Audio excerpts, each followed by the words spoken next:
Los tres hombres cuyas imágenes están contemplando en este momento son ciudadanos americanos. Han sido declarados culpables de asesinato. Son considerados asesinos en serie. Edmund Kempa comenzó su carrera como asesino a los 15 años cuando mató a sus abuelos. Tras pasar 6 años en un psiquiátrico, asesinó a 6 chicas autoestopistas en un periodo de 6 meses. Creo que mataba a la gente porque disfrutaba con ello. Era un hombre perfectamente lúcido, capaz de hablar de las acciones más horripilantes, sin mostrar ninguna emoción. Sus últimas víctimas son su madre y la mejor amiga de esta. Kempa tenía 21 años. Me confesó que cuando mató a la mejor amiga de su madre, tuvo un orgasmo mientras llevaba a cabo su acción. Condenado a cadena perpetua en California desde 1973, el hombre apodado El Ogro de Santa Cruz continúa en prisión.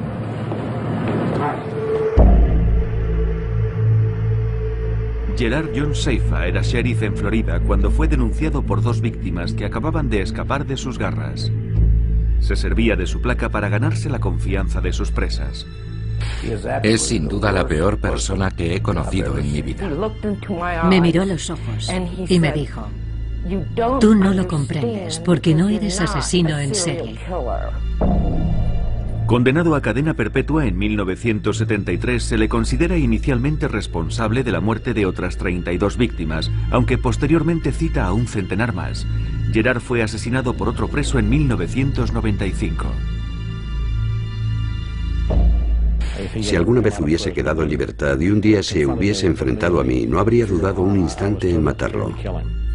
Finalmente, Roderick Justin Ferrell es detenido en 1996 tras cometer un doble asesinato de una violencia extrema. Tenía 16 años. Mató a 2 personas y lo hizo sin ningún tipo de remordimiento. Le excitó y le hizo sentirse importante. Es el preso más joven condenado a muerte en la historia del estado de Florida. Su sentencia fue conmutada a cadena perpetua debido a su edad en el momento de la comisión de los crímenes. Habría matado a más personas. Los mayores expertos en criminología coinciden en que Roderick Ferrell fue detenido nada más comenzar su carrera como asesino en serie. Hoy sigue en prisión.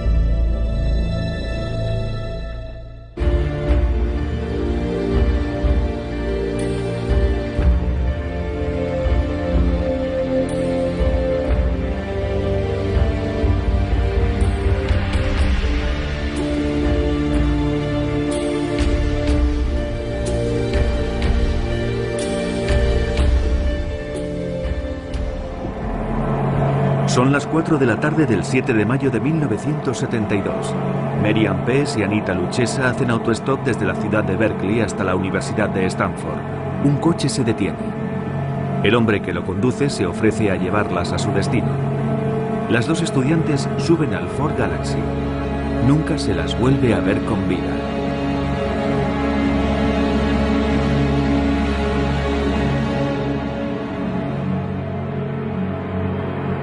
Más tarde, el 14 de septiembre del mismo año, una joven de 15 años llamada Aiko Ku desaparece en las mismas circunstancias mientras hace autostop para acudir a una clase de baile en San Francisco.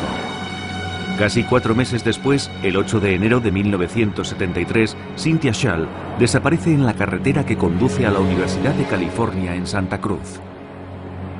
Un mes más tarde, el 5 de febrero, en la misma carretera, Rosalind Thorpe y Alice Liu desaparecen. En un lapso de 6 meses, Edmund Kempa, el ogro de Santa Cruz, golpea 6 veces.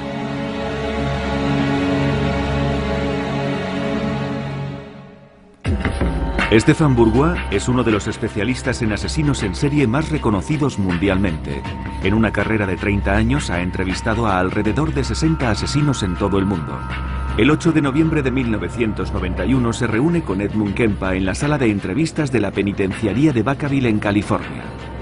El hombre que se presenta ante Stéphane Bourgois es un gigante con un peso de 130 kilos y 2,15 metros de altura. Con 43 años de edad, lleva en prisión 18, cumpliendo 8 condenas por asesinato. Sobre todo con las primeras 2 chicas que asesiné. Cuando maté a la primera me encontraba en estado de shock. Lo hice todo al revés, considerando que mi objetivo era que no me pillasen. Fui torpe. Cuando metí el cuerpo en el maletero tenía las manos llenas de sangre y me dije: Dios mío, lo he hecho, no me lo puedo creer, lo he hecho. Ahora tengo que matar a la otra. Enseguida se muestra confiado con Stefan y relata despreocupadamente los horrores que cometió, que por desgracia no eran los primeros.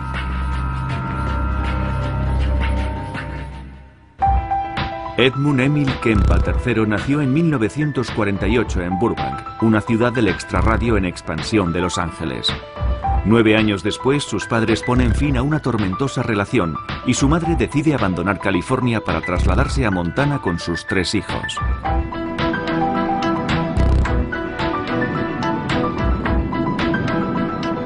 Helena, la capital del estado, es en aquel entonces una pequeña localidad escondida en medio de las montañas. La familia Kempa se muda a una modesta vivienda cerca del lago que linda con la localidad. El joven Ed, que tiene 2 hermanas, es el segundo hijo de la familia. Su experiencia en la casa pronto se convierte en un auténtico calvario.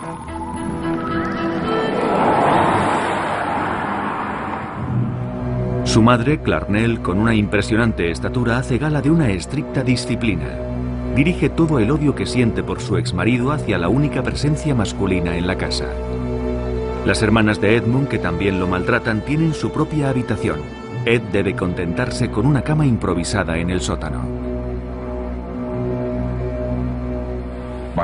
Mi madre y mis hermanas se iban a dormir arriba, donde yo dormía antes, arriba. Yo tenía que bajar al sótano. Y un niño de 8 años no es capaz de comprender esa diferenciación. ¿Por qué me mandan a mí al sótano? ¿Voy a ir al infierno o voy a ir al cielo? Arriba está el salón y yo tengo que irme abajo con los demonios, los monstruos y los fantasmas que me aterrorizan. Pero ellas no. Harold Cartwright es abogado. Designado por el tribunal durante el juicio de Kempa, fue investigador de la defensa. Él se acordaba de aquella época y me la describió como uno de los peores periodos de su vida. Sus hermanas eran más mayores y se metían con él y todo eso, como suele ocurrir entre hermanos. Nada que fuese más allá. Y su madre era una persona muy verbal. Nunca lo maltrató físicamente, pero en su opinión sí lo hizo verbalmente. La madre del joven Edmund lo humillaba constantemente.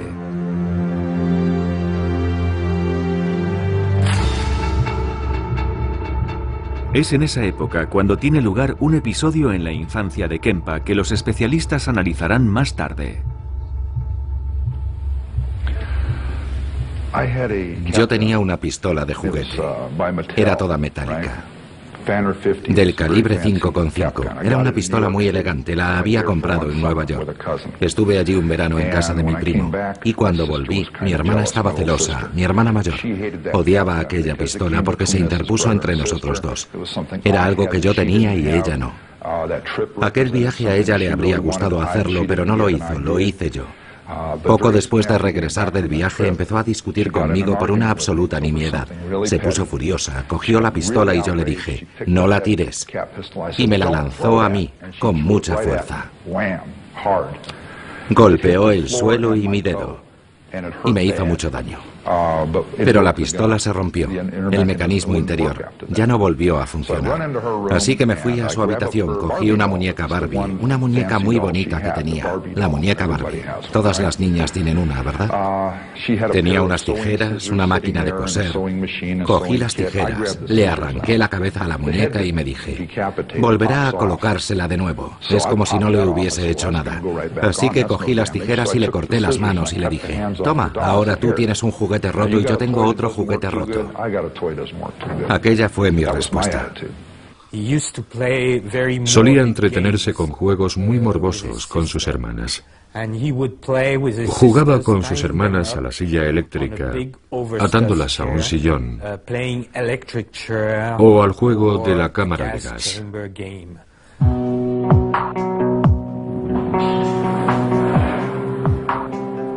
Pasan los meses y los años en Helena, y en la casa familiar el joven Edmund sueña con su padre ausente cuyo recuerdo le persigue. Pese a su aversión hacia los hombres, su madre, Clarnell, vuelve a casarse. Kempa, que no soporta más a su madre, decide escaparse a California. Solo tiene un objetivo en mente: reunirse con su padre. Pero el joven Kempa sufrirá otra decepción. Para empezar, yo no fui allí, me dejaron allí. Me llevaron a casa de mi padre en Los Ángeles a pasar las Navidades. Fuimos a las montañas y me dejaron allí.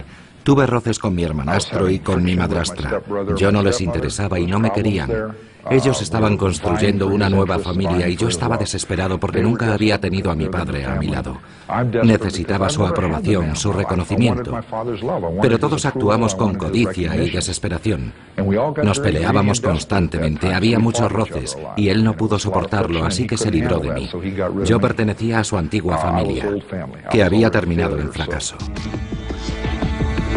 Rechazado en todas partes, sus padres deciden dejarlo en manos de sus abuelos maternos, que viven en una apartada zona de California, en un lugar cerca del parque de Yosemite. Kempa y su padre viajan en coche hasta la localidad de North Fork.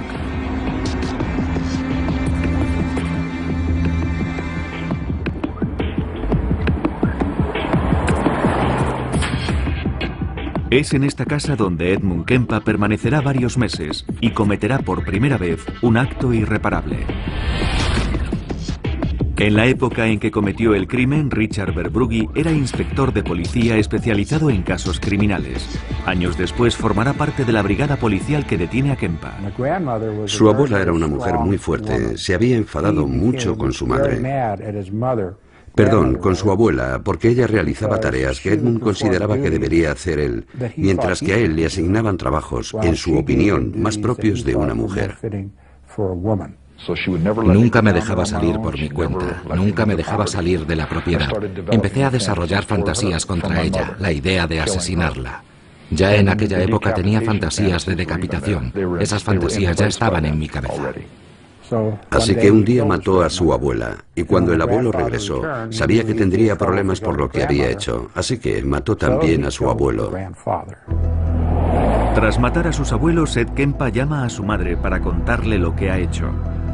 Al no haber cumplido aún los 15 años, y por tanto siendo menor, Kempa no es encarcelado, sino internado en el Hospital Psiquiátrico de Atascadero, California, el 6 de diciembre de 1964, donde permanece durante más de 5 años. Entonces, ni los médicos ni las autoridades detectan ningún signo que indique que se trata de un asesino que terminará reincidiendo más tarde o más temprano. La personalidad de Kempa es analizada, pero los psiquiatras se equivocan en sus estimaciones, diagnosticándole esquizofrenia paranoide.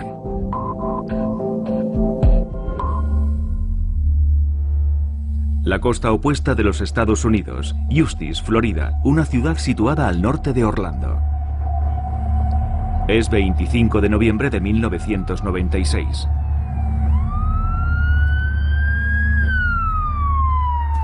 Son las 11:45 cuando este hombre responde a una llamada en la que le comunican que se ha cometido un doble homicidio en una casa situada a varios kilómetros de la ciudad. Jeff Taylor es ayudante del sheriff en la época.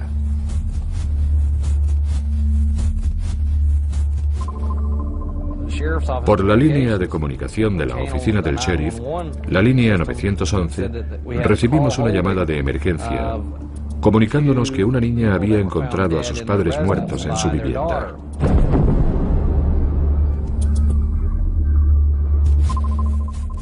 Cuando entra en la habitación, Jeff Taylor encuentra los cuerpos de Richard Wendorf, de 49 años de edad, y de su mujer, Ruth, de 53 años. Comprueba que los dos han sido salvajemente asesinados. Sus rostros están totalmente desfigurados. 3 días después, el Día de Acción de Gracias, el 28 de noviembre, un joven de 16 años, Roderick Jackson Ferrell, es detenido en Baton Rouge, Luisiana, e interrogado al día siguiente por la policía. El joven Roderick Ferrell describe con pasmosa y desconcertante tranquilidad el doble asesinato que cometió 3 días antes. Tenía la palanca en la mano por si se abalanzaba sobre mí, golpearle con todas mis fuerzas. Y lo que ocurrió fue que dio media vuelta e intentó levantarse del sofá, así que empecé a golpearle. Y no paré porque seguía respirando, así que seguí golpeándolo, golpeándolo, golpeándolo y sintiendo placer mientras lo hacía. ¿Estaba sentado o tumbado mientras eso sucedía? No, tumbado porque estaba inconsciente. ¿Estaba tumbado en el sofá? Se dio media vuelta y cuando intentó levantarse, ¡pum!, le golpeé en la sien. Le dejé seco. Y como estaba inconsciente, pensé, ahora o nunca, porque si se levanta me va a matar. Así que le golpeé hasta que murió y entonces... ¿Le golpeaste en algún otro lugar con la palanca o solo en la cabeza? Le golpeé una vez en el pecho porque no dejaba de respirar, así que le golpeé en el corazón. ¿En el corazón? Cogí la palanca y ¡pum! ¿Para acabar de una vez? La cabeza del señor Wendorf parecía una hamburguesa cruda porque tenía la cabeza y el cráneo completamente destrozados. Richard Wendorf está durmiendo en el sofá del salón cuando Ferrell le golpea 40 veces en el rostro con una palanca. Luego se dirige a la cocina y se encuentra con su mujer, que al comprender que va a agredirla, le arroja una taza de café a la cara antes de atacarle con todas sus fuerzas. Estaba en la cocina y me tiró el café. Me puso perdido. Luego me clavó las uñas en la cara y me agarró la muñeca. Entonces cogí la palanca y empecé a golpearle en la parte posterior del cráneo. ¿Ella intentó huir en aquel momento? Ella se agarraba a mí. Me había clavado las uñas en la cara y no pensaba parar de golpearla hasta que me soltase.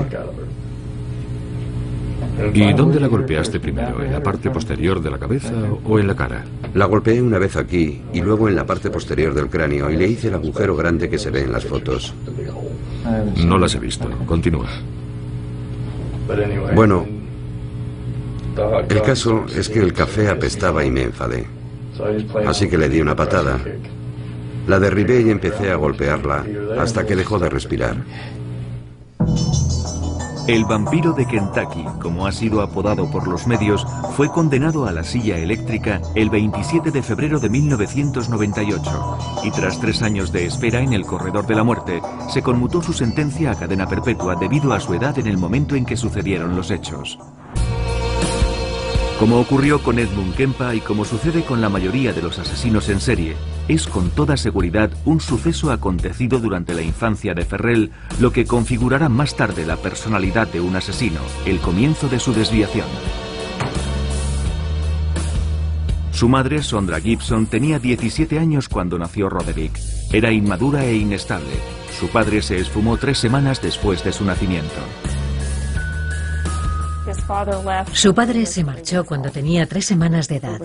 En aquel momento nos separamos. Prácticamente no tuvo relación con su padre, Rick. Vino a verle 2 o 3 veces y eso fue todo. ¿2 o 3 veces? ¿Durante cuántos? En toda su vida. El joven Rod es, en consecuencia, educado por sus abuelos. Un matrimonio muy religioso, pero también, como van a comprobar a continuación, totalmente depravado. Habla usted de celebraciones de misas negras. ¿Puede hablarnos del nombre de ese grupo y de qué ocurría? ¿Cuáles son sus recuerdos de aquello? ¿Qué hacían? En lo que se refiere a las misas negras, existen 2 tipos que yo sepa. Uno de ellos, por supuesto, pertenece a la iglesia satánica, Anton LaVey, etc. Y el otro es un grupo menos organizado.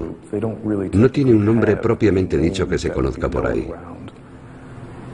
Pero las prácticas de ambos cultos son absolutamente diferentes. En mi opinión, la iglesia de Anton LaVey se parece más a los cristianos modernos. No se hacen sacrificios. Es una religión más dogmática que de fe. Mientras que la otra misa negra es más puritana. Cree en las viejas tradiciones, los sacrificios, rituales sangrientos y ese tipo de cosas. ¿Le hicieron participar en aquellos rituales? Participé en un par de ellos, en los que básicamente se celebró lo que ellos llaman el ritual del guardián, al que llevan a los niños o niñas pequeños y les hacen participar en complicados rituales arcanos, o cantos, mantras y cosas por el estilo, así como sacrificios de sangre que representan la concepción que es la sangre de Cristo, etc., con el objeto de educarlos creándoles un vínculo muy fuerte con el grupo, para que cuando maduren se conviertan en guardianes de ese grupo. Y yo fui al menos a 2 rituales de esos. ¿Y qué edad tenía entonces? Debía tener 6 años. 6. No solo introducen a Ferrell en rituales ocultistas, también le obligan a enfrentarse literalmente al horror. Es violado en 2 ocasiones por uno de los miembros de la secta. El joven Ferrell pasa su adolescencia entre Eustis, en Florida, y Kentucky, el estado donde nació. Es en ese periodo donde su comportamiento empeora. Introduce a sus compañeros de instituto en el vampirismo con el fin de dominarlos y manipularlos. Empieza a desarrollar también toda suerte de técnicas para dominar a las personas que se encuentran en su entorno más cercano. ¿Cómo se las arregló para tener una influencia tan grande en su grupo? Básicamente, me encantaba la psicología. Solía ir a la biblioteca de la universidad a estudiar psicología. A veces asistía a las conferencias que se daban allí. Intentaba comprender mejor la mente humana. He empleado diferentes técnicas que supongo podrían considerarse técnicas de lavado de cerebro o de alteración mental. Dietas bajas en proteínas, mantras, depravaciones sensoriales, cosas así. Mi principal objetivo era penetrar en su psique de forma que me viesen como una deidad. Ya nada pudo detener a Ferrell en su búsqueda de la dominación y la violencia hasta el día en que decidió asesinar al matrimonio Wendorf. El doble homicidio que confesó sin recibir ninguna presión durante los 2 interrogatorios llevados a cabo después de su detención, los negó 12 años después ante Stefan Bourgois. Yo realmente no recuerdo haber tenido intención de ir a matar a nadie entonces. Solo quería robarle su coche. Y lo que recuerdo actualmente de aquello, la verdad es que está todo bastante difuso en mi memoria, porque han pasado muchos años. Estaba drogado. Durante el juicio quedó demostrado que Roderick Ferrell no se encontraba bajo la influencia de ninguna droga en el momento en que se produjeron los hechos. Hospital Psiquiátrico de Atascadero, California, 1969. Edmund Kempa, que asesinó a sus abuelos a la edad de 15 años y lleva encerrado en este centro más de 5, tiene ahora 21 años. Su estancia no está salpicada por ningún incidente en particular y parece haberse estabilizado. El 30 de junio de 1969 las autoridades deciden dejar a Kempa en libertad condicional. Los psiquiatras, no obstante, han detectado un problema grave en la relación entre Edmund y su madre. Los psiquiatras del hospital recomendaron que el contacto con su madre fuese limitado. No dijeron que no tuviese ningún tipo de contacto, pero sí recomendaron que el contacto fuese mínimo. De modo que sí había algo en su personalidad que revelaba que existía un problema con su madre. 3 meses más tarde, la Autoridad de la Juventud de California, que llevaba su caso, tomó una decisión contraria a la estimación de los psiquiatras que siguieron su tratamiento. Se le envió a vivir con su madre, que había regresado a California para trabajar en la universidad en Santa Cruz. El error tendría consecuencias fatales. Kempa cambiaba constantemente de trabajo y empezó también a frecuentar un bar en Santa Cruz, donde la policía local solía acudir por las noches a relajarse mientras tomaban una copa. Como todos los asesinos en serie, Kempa primero concebirá y posteriormente perfeccionará su modus operandi. En los 3 años que tarda en confeccionarlo, recoge a 300 autoestopistas con su coche entre Santa Cruz y San Francisco.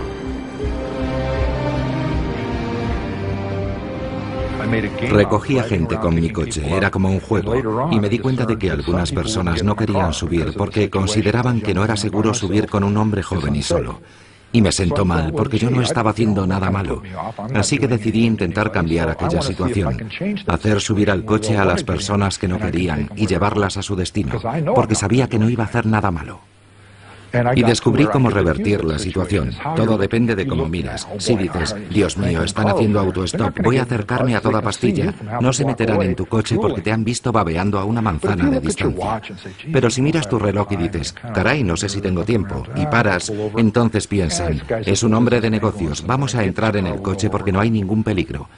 Así que yo me entretenía con aquel juego para conseguir que entrasen en mi coche. Pero entonces no quería matar a nadie, simplemente me divertía. Más tarde, cuando empecé a matar gente, lo utilizaba contra ellos. Un día, en mayo de 1972, el 7 de mayo exactamente, Kempa pasa a la acción. Aquel día, dos estudiantes de 18 años, Merian Pease y Anita Luchesa, están haciendo autostop en la carretera que enlaza Berkeley con la Universidad de Stanford. Kempa utiliza todas sus habilidades para conseguir que entren en su coche. Pease no quería entrar en el coche. La otra chica, Anita Luchesa, no era autoestopista. La cuestión era quién se sentaba delante y quién detrás. Anita abrió la puerta y me preguntó a dónde iba. En el cartel que llevaban ponía Stanford, así que le dije, voy a Palo Alto, ¿puedo dejaros allí? Oh, genial. Entra en el coche, coge sus cosas y levanta el asiento para que pase su amiga, que estaba mirándome seria, dudando de si entrar o no. Enseguida me di cuenta de que la chica tenía claro que no quería entrar. Un adulto solo, un coche coupé de 2 puertas, de modo que el único sitio por donde salir era pasando por encima del asiento delantero. Así que esas eran todas las señales de aviso para no entrar a un coche con un hombre. En fin. Pero cuando me acerqué a ella se me ocurrió el truco del reloj. ¿Tengo tiempo? Al hacer ese gesto la chica pensó, este tío es un calzonazos, es totalmente inofensivo. Y entró en el coche. Mickey Alufi es uno de los detectives de policía de Santa Cruz que más tarde detendrán a Kempa. Cuando cogía a las autoestopistas, montaban en el coche por la puerta del pasajero y él les decía, creo que la puerta está mal cerrada. Entonces alargaba el brazo, abría de nuevo la puerta y la volvía a cerrar. Sin embargo, el tipo de coche que conducía tenía una manilla de seguridad en el reposabrazos y cuando cerraba la puerta, se bajaba un pestillo que impedía que nadie pudiese salir por la puerta.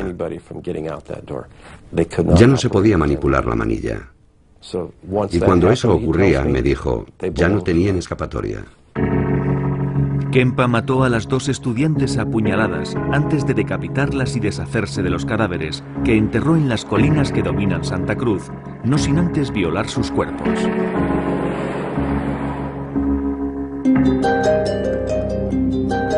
Entre mayo del 72 y febrero del 73, Kempa se dedica a recorrer la carretera que une las ciudades de Santa Cruz y San Francisco.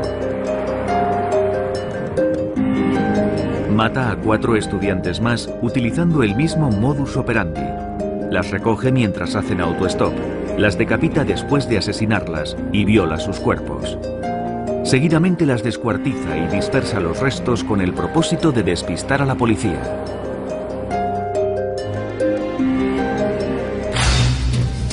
Sin embargo, un mes después pone fin a esta cadena de asesinatos y decide perdonar la vida de 2 chicas jóvenes que recoge en su coche. El viernes siguiente volví a Santa Cruz por la tarde. Estuve bebiendo hasta por la noche y me quedé dormido hasta que llegó mi madre, momento en el que me desperté. Y las últimas palabras que intercambiamos no fueron una discusión. Entré en su dormitorio para hablar con ella. No quiero que se interprete esto como un intento por mi parte de buscar una excusa que justifique su muerte. Lo que quiero decir es que esperaba que ella pudiese decirme algo y acabar con toda aquella mierda. El niño que había dentro de mí tan solo deseaba escuchar aquellas palabras y dejarlo todo. Recuerdo que ella estaba leyendo un libro. Lo soltó bruscamente sobre su regazo y me dijo, Dios santo, no pensarás quedarte ahí hablando toda la noche. Era una de sus frases favoritas cuando yo llegaba tarde con ganas de hablar. Normalmente en circunstancias parecidas, yo hubiese dado media vuelta, le hubiese dicho no y me habría marchado. Ella habría sido consciente de que había herido mis sentimientos y al día siguiente nos habríamos hablado otra vez, pero yo sabía que no íbamos a volver a hablar. Regresé a mi cuarto y me eché en la cama sabiendo que no iba a dormir.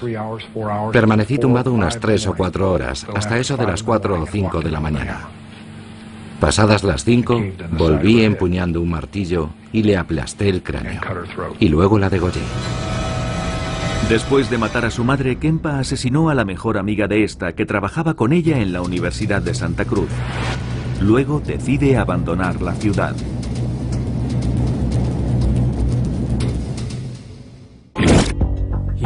Es el peor asesino en serie al que he entrevistado. Te miraba a los ojos y sabías que quería matarte. Cuando sonreía, veías la muerte en sus ojos. Era una mezcla, una horrible mezcolanza de todo tipo de desviaciones. Era cruel e inhumano, un personaje frío y calculador.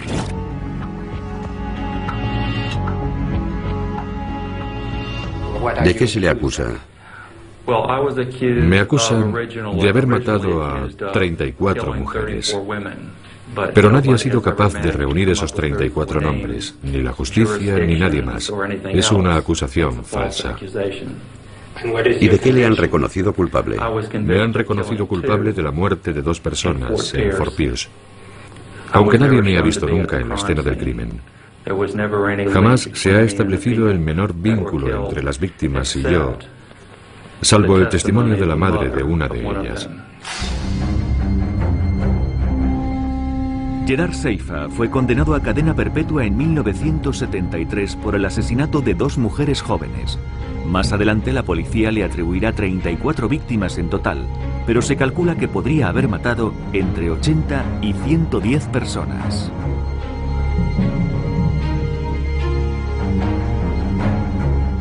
En 1972, Robert Crowder ya era sheriff del condado de Martin en Florida.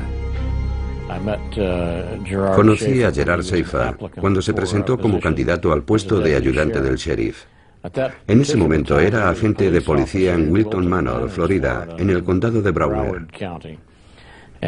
Y buscaba el puesto de ayudante del sheriff en otro condado. En aquella época tenía un aspecto completamente normal, más bien sanote. Cuando hablaba con la gente, se mostraba muy simpático. Incluso poseía un cierto carisma. Sin embargo, pronto nos dimos cuenta de que tras esa fachada se ocultaba algo bien distinto. Seifa se mudó a una casa situada a pocos kilómetros de la oficina del sheriff. Parecía la persona idónea para ocupar el puesto de ayudante del sheriff. Pero justo a los 28 días, Seifa cometió un grave error y fue desenmascarado por su superior. Era un sábado por la mañana y yo estaba cortando el césped. Sonó el teléfono, mi mujer me llamó y fui a cogerlo. Era Seifa. Me dijo, vas a ponerte muy furioso conmigo, he hecho una solemne estupidez. Y yo le respondí, cuéntame qué ha pasado. Me dijo, ayer mientras estaba trabajando vi a 2 chicas, 2 adolescentes haciendo autostop.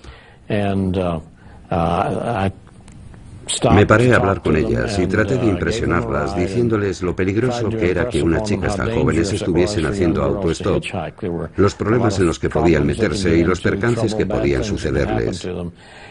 Se echaron a reír y no me tomaron en serio, así que hoy me las he arreglado para encontrarme otra vez con ellas. Quería meterles el miedo en el cuerpo y convencerles del riesgo que corrían si no me hacían caso para evitarles problemas en el futuro. Y me dijo que las había llevado al bosque y que les había dicho que las iba a vender como esclavas. Y que para asustarlas, las había dejado allí un rato, pero que pensaba volver a soltarlas. Pero cuando había vuelto ya se habían marchado, se las habían arreglado para desatarse. Las 2 jóvenes en cuestión se llaman Pamela Sue Wells y Nancy Helen Trotter. Ahora ya saben que han escapado de milagro de un asesino pervertido. Después de arrestar a Seifa, Robert Crowder quiso saber con detalle lo ocurrido y ordenó una reconstrucción de los hechos con las 2 jóvenes.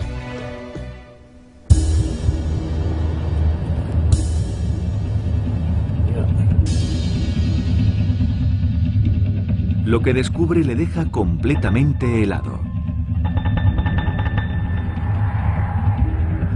Después de llevarlas a la espesura del bosque, A la salida del pueblo, Seifa decide amordazar a las dos jóvenes antes de maniatarles las extremidades, ponerles una cuerda alrededor del cuello y finalmente atarlas a un árbol. Acto seguido, Seifa les comenta que se va, que tiene que hacer un recado, pero que volverá a acabar el trabajo. Les comunica que las va a matar, pero que antes las torturará. Sin embargo, durante su ausencia, las dos jóvenes consiguen soltarse y huir. Las dos jóvenes me contaron poco más o menos la misma versión que me había contado Seifa. Le habían visto el día anterior y volvieron a coincidir con él al día siguiente, pero luego me dijeron que las había pellizcado en el culo y que les había tocado otras partes. Ya no recuerdo con exactitud todo lo que me describieron, y que empezaron a sentirse aterrorizadas cuando las ató al árbol y las dejó allí colgadas. Seifa es entonces detenido por su superior. A renglón seguido aparece un nuevo elemento que servirá para desenmascararlo definitivamente. Casi al mismo tiempo se descubren dos cuerpos en los alrededores de Vero Beach, en Fort Pierce para ser exactos. Robert Stone es el fiscal en el proceso que se abre contra Seifa en octubre de 1973.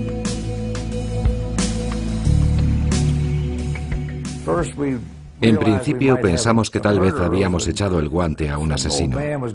Pero entonces ocurrió que un señor mayor que andaba por el bosque recogiendo latas de hojalata, latas de aluminio, encontró por casualidad unos huesos y pensó que podían ser humanos. La policía fue allí, peinó el lugar y encontró los restos de dos personas, dos seres humanos. Encontraron las calaveras y dientes esparcidos. Casi al mismo tiempo, la madre de una chica cuya desaparición se había denunciado en septiembre del 72 se presentó en las oficinas del condado, en el departamento de tráfico, con un número de matrícula que había anotado, intentando averiguar a quién pertenecía. Y resultó que era la de Gerard Seifa, que ya estaba en prisión. Se procede entonces al registro del apartamento de Seifa y lo que los policías encuentran acaba de convencerles de su culpabilidad. Conservaba recuerdos de todas sus víctimas. Encontramos una caja llena de joyas y efectos personales de diferentes jóvenes desaparecidas en el condado de Broward, situado un poco más al sur. Entonces pensamos que probablemente había matado también a esas personas. Durante el registro, aparte de las joyas pertenecientes a sus víctimas, la policía halló fotos que el asesino había hecho antes y después de cometer los asesinatos. Al igual que en el caso de Pamela Wells y Nancy Trotter, Seifa utiliza el mismo modus operandi al secuestrar a Susan Place y a Georgia Jessup. Se lleva a la fuerza a las dos jóvenes hasta el bosque, cerca de las marismas que bordean el océano. Escoge un claro situado en el centro de las marismas, a unos cientos de metros de la carretera y al abrigo de cualquier posible testigo. Y allí las maniata y las ata a unos árboles. Las obligaba a beber alcohol y cuando ya estaban ebrias las fotografiaba. Sentía placer aterrorizándolas. Las suspendía del cabo de una cuerda y las hacía sufrir. Hacía todo lo que podía para humillarlas. Y después de matarlas, violaba sus cuerpos hasta que ya no podía más, porque empezaban a descomponerse. Y entonces las descuartizaba, masturbándose sobre sus restos.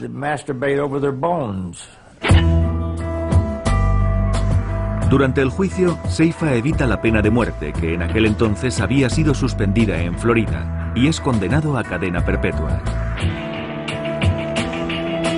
Más adelante, cuando ya está entre rejas, la justicia establecerá oficialmente su relación con otros 32 asesinatos cometidos en la región, gracias a las pruebas encontradas en su casa.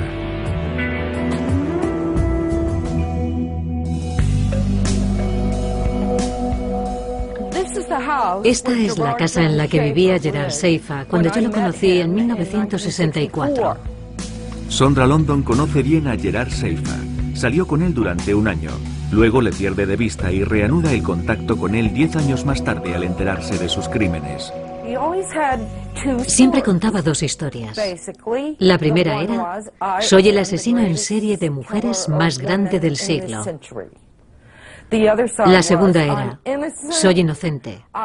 Jamás he matado a nadie. Soy un honrado policía. Y recuerdo un momento memorable. Esta frase me la dijo muy lentamente. Me miró a los ojos y me dijo: tú no lo puedes comprender porque no eres un asesino en serie. Cuando le declararon culpable de los dos asesinatos, Robert Stone estableció su relación con los 34 asesinatos o desapariciones de mujeres hasta entonces sin resolver. Hablando con Seifa de esos otros casos, sugirió... Bueno, no lo sugirió. Escribió de su puño y letra en una carta que el número de sus crímenes oscilaba entre 80 y 110. Y él me comentaba muchas veces. Es verdaderamente horripilante, pero decía: ¿cómo definir un asesinato? Si tienes a una víctima y ésta se ahoga en su propio vómito, ¿se trata de un asesinato? Si matas a una mujer embarazada, ¿son dos asesinatos o solo uno? Y hacía la cuenta de sus crímenes, basándose en ese tipo de reflexiones.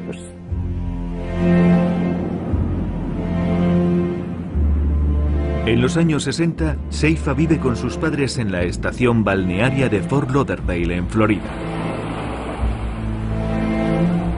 Desciende de una familia católica muy practicante. Siendo niño, Seifa empieza a detestar a su padre, que ha comenzado a serle infiel a su esposa, mientras que él mantiene una relación íntima con su madre. Se le permitía dormir en la cama de su madre, o mejor dicho, durmió en la cama de su madre hasta los 16 años. Cuando Stefan Bourgois le conoce en noviembre de 1991, Gerard Seifa lleva en la cárcel 18 años. Jamás ha confesado oficialmente sus crímenes. Desvelando a veces anécdotas sobre algunas de las desapariciones de mujeres jóvenes, se divierte jugando al ratón y al gato con la justicia cuando intentan arrancarle una confesión. Stefan utiliza entonces un método sinuoso para hacer que hable. Cuando interrogo a Gerard Seifa y él continúa en su postura inamovible reclamando su inocencia, decido adoptar una nueva estrategia que consiste en hacerle hablar de los asesinos en serie que son sus vecinos de celda, y especialmente del más célebre de todos ellos, Ted Bundy, que espera ser ejecutado en el corredor de la muerte de Florida. De modo que le hago las preguntas seleccionando aquellos rituales personales y modos operativos de los crímenes de Ted Bundy que yo sé que coinciden con los suyos propios. Y entonces podrán constatar cómo efectivamente Seifa, entre líneas, me confiesa sus crímenes. ¿Reproducía él invariablemente sus crímenes? Bueno, yo no diría invariablemente. Me dijo que había seguido mi caso en las revistas de detectives y que había matado a 2 chicas en Washington para copiar los métodos, por así decirlo, que yo había empleado en los crímenes de Place y Jessup.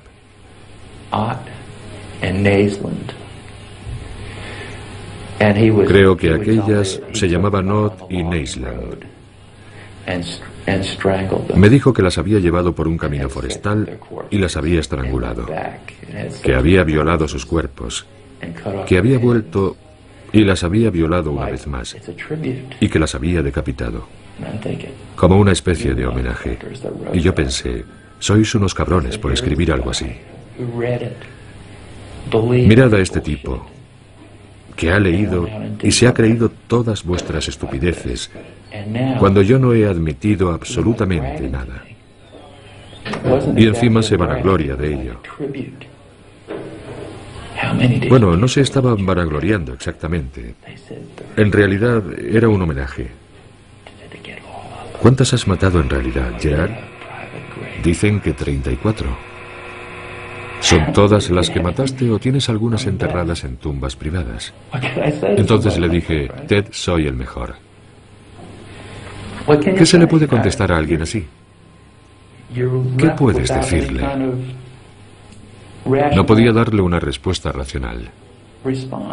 Porque si le decías, Ted, son todo mentiras, él decía, no, no, lo sé. Y lo sabía. Porque él lo había vivido. Y yo no lo había vivido, excepto por lo que se había escrito de mí. Y él lo había hecho basándose en la información que había leído. Así que se había cargado a 36. Quería ser el mejor. Le obsesionaba que hubiesen dicho que yo había matado a 34. Pero tenía miedo de que hubiesen sido más de las que él sabía. De manera que estaba siempre intentando que yo le sacase de dudas diciendo, no, solo he matado a 34. Pero yo nunca se lo decía. Me había dado cuenta de que estaba completamente obsesionado por la cifra. Y yo, para pincharle, me volvía hacia él y le decía, soy el mejor, Ted. Van a electrocutarte y yo estaré aquí. Y seré el mejor, tal y como dicen. El número 1. El señor Stone tiene razón. El mejor de todos. Y tú no eres nadie. Eso le volvía loco. No es posible, decía. Entonces le enseñaba la portada del Palm Beach Post y le decía, lee esto. Soy una figura de culto. En primera página. De culto. Soy una figura de culto. No es posible. No puede ser. Aquello le corroía. Como todos los asesinos en serie, Gerard Seifa seleccionaba sistemáticamente a víctimas más débiles que él, mujeres jóvenes más fáciles de atrapar. El 3 de diciembre de 1995, Seifa es asesinado por otro recluso que le asesta 40 puñaladas.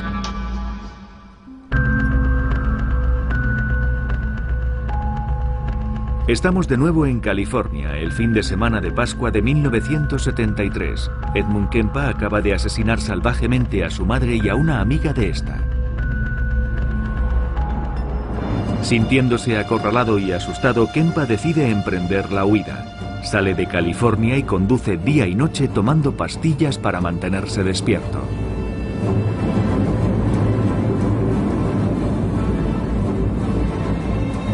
Tres días después llega a Pueblo, una población del estado de Colorado. Agotado por el cansancio, detiene su coche en esta estación de servicio. Y caso rarísimo entre los asesinos en serie, decide entregarse. Intenta ponerse en contacto por teléfono con un conocido suyo de la policía de Santa Cruz para confesarle sus crímenes. Recibí la llamada hacia las 5 de la mañana. Me dijo que el señor Kempa había decidido entregarse y que llamaba desde una cabina situada en Pueblo, Colorado. Admitía haber matado a su madre y a otra mujer, además de todos los homicidios que estábamos investigando. Mickey Alufi y Richard Verbrugge viajan entonces a Pueblo para hacerse cargo de Kempa. Su declaración fue muy completa, muy pormenorizada. Lo confesó todo, se acordaba de todo. Sin embargo, no profundizamos demasiado en ese primer interrogatorio. Tan solo pretendíamos averiguar las personas que admitía haber matado, y eso es lo que hicimos básicamente. Nos habló de las distintas chicas a las que había matado, de la muerte de su madre y de la mejor amiga de esta. Kempa se muestra muy cooperativo y durante todo el viaje de vuelta, que dura 3 días, no deja de hablar. De vuelta en Santa Cruz, acepta incluso enseñar a los investigadores el lugar donde ha escondido los cuerpos de sus víctimas. Kempa se muestra igual de colaborador durante su proceso, que se inicia el 25 de octubre de 1973. Siendo extremadamente prolífico incluso en los detalles más duros, sin que su voz transmita la más mínima emoción. Edmund Emil Kempa se mostró muy colaborador con la policía respecto a sus crímenes y fue uno de los primeros casos en los que un asesino reincidente fue sometido a estudio por parte del FBI con objeto de poner a punto técnicas de perfil que permitiesen detectar a ese tipo de criminales en los Estados Unidos. Pero después de 35 años pasados entre rejas, una pregunta permanece en el aire, válida para todos los otros casos de asesinos en serie. ¿Ed Kempa podría volver a matar? Cuando alguien ha hecho el tipo de cosas que Ed Kempa hizo a personas inocentes, personas a las que no conocía, a las que no había visto jamás, simplemente extraños que se cruzaron en su vida, no se puede dejar que una persona así salga de la cárcel. Porque no se puede en absoluto correr el riesgo de que lo que se produjo una vez pueda volver a suceder. Así que no. Yo no quiero volver a ver a Kempa en la sociedad pese a haber participado en su defensa. Un día se presentará ante la comisión de valoración y dirá: sí, pienso que estoy preparado para la libertad condicional. Yo rezo para que nadie se la conceda.